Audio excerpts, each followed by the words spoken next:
In this video, I am going to talk about the string method compareTo. Each string has a built-in method or this functionality that allows it to compare itself with other strings, determine order, alphabetical order. So I have a template started here for a program. I'm going to create two strings. I'll say string S1 equals new string.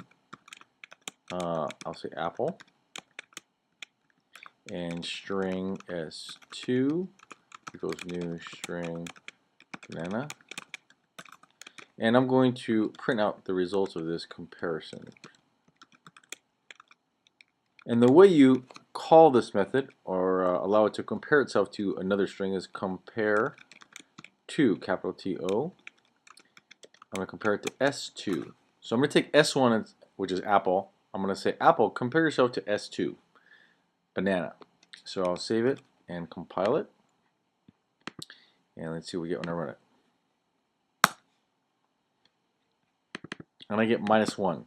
So it looks like when I compare apple to banana, we know that apple comes before banana because A comes before B. And what this -1 means is it comes before banana. A comes before B. It's less than B by 1.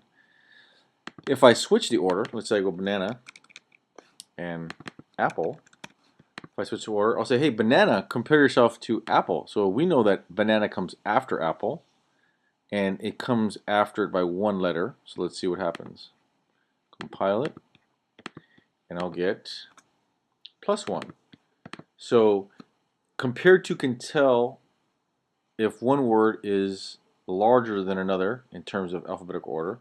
Now what if now those were off by 1. Let's try this. Let's try apples and oranges. Apple and oranges.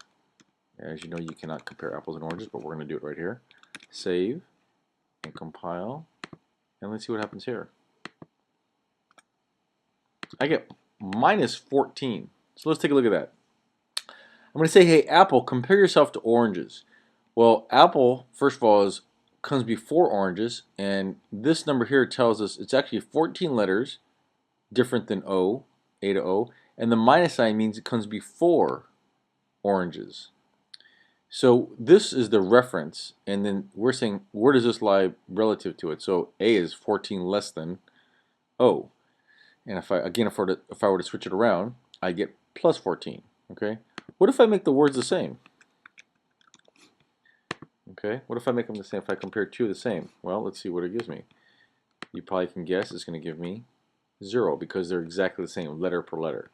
Okay. We'll try one last one here. What happens if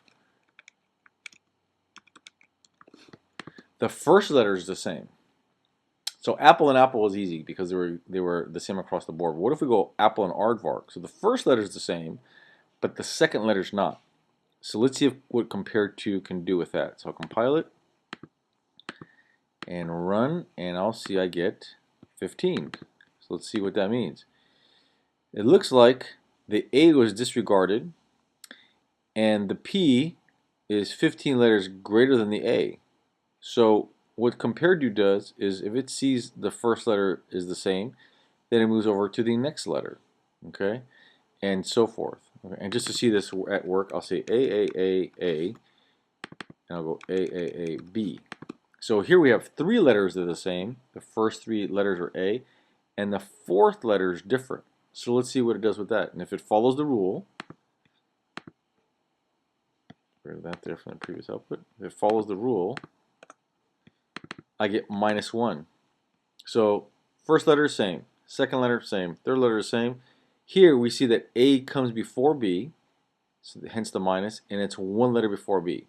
So compareTo is pretty powerful because it allows you to compare strings, tells you which word is greater than the other in terms of alphabetical order, accounts for words that are the same, it also accounts for words that start with the same letter, and then it goes on to compare successive letters. So that's an introduction to the compareTo method for a string.